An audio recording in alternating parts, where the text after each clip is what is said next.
Today we're going to take a look at some simple things that will help you improve in Battlefield 1, ranging from settings in the game to tips and tricks.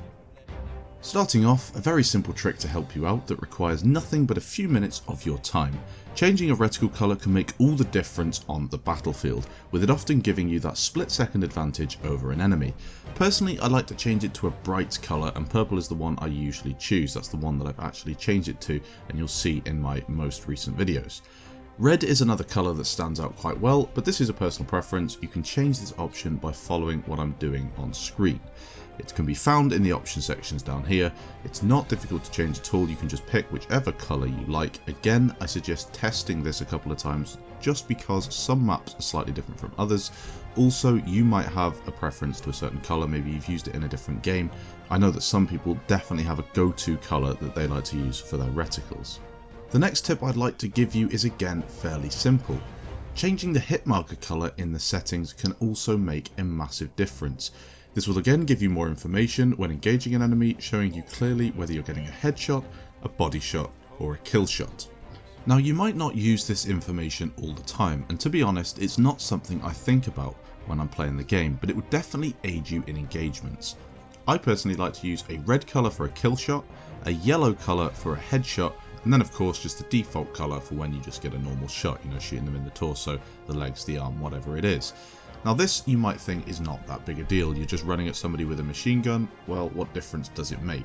Well, if you know the machine gun that you're using, and you know that if you're doing a headshot you're going to do so much damage, if you do a body shot you're going to do so much damage, and remember this does also come up on screen in the form of a number, you might just be quicker looking at the colour than looking at that number that's on screen. Again, this is something that you might not notice, but trust me, it makes all the difference in an engagement. Now onto something that requires you to actually think quickly and react. A big problem that I often see on Battlefield, especially in game modes such as Conquest and Operations, is teammates spawning in as a class that has no use at the time. Imagine you're capping a flag with your squad, and an enemy tank rolls up on you, smashing a few of you back to the spawn screen. Well, what next? The obvious choice, especially to a lot of people who've played Battlefield in the past, is to get straight back in there before you lose the flag and cap it back. You'd also then pick an appropriate class. There's a tank on the flag, so I'm not going to spawn back in as a sniper or even a medic. I'm going to take the assault class and I'm going to take that tank down.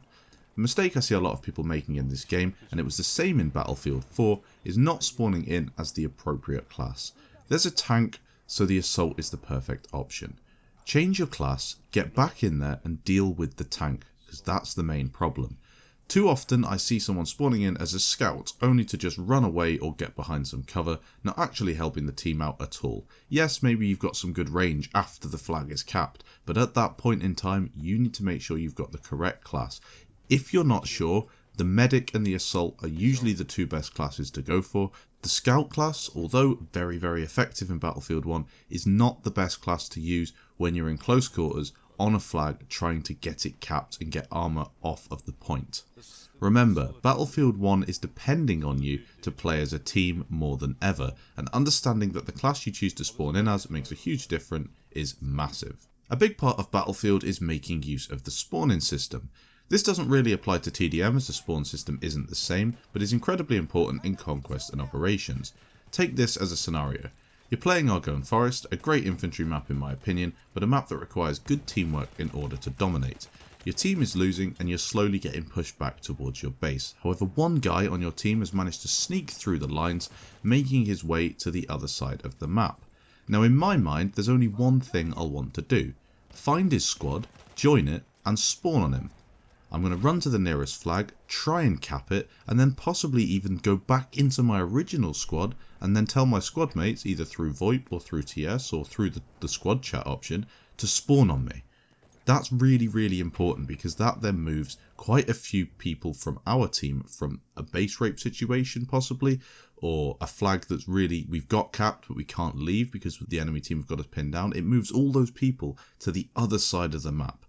And that's moving people from an ineffective position to a really positive, strong position. So important in Battlefield, and too many people are too content with just sitting on a flag that you already have, and then of course if it's Conquest you have to get other flags to win, so this is a really good method to do so.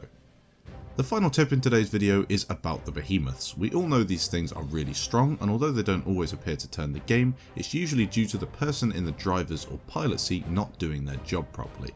The primary objective of a behemoth is to cap flags and rain down hell on the enemy team, forcing them to move back across the map to flags that you can't access. If you spawn as the driver of a train, get on flags. More to the flags that you're going to move on to next, and focus on tanks.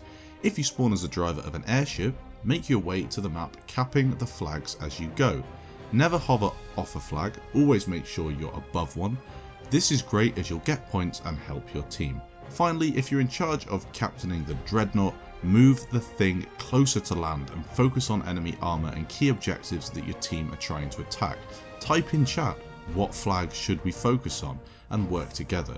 Make sure you always look at any tanks that might be shooting you and torpedo boats as well, as they are the ones that are going to take your dreadnought down. You have AA guns, so the planes aren't so much of an issue. It's the torpedo boats and tanks that are doing the major amount of damage.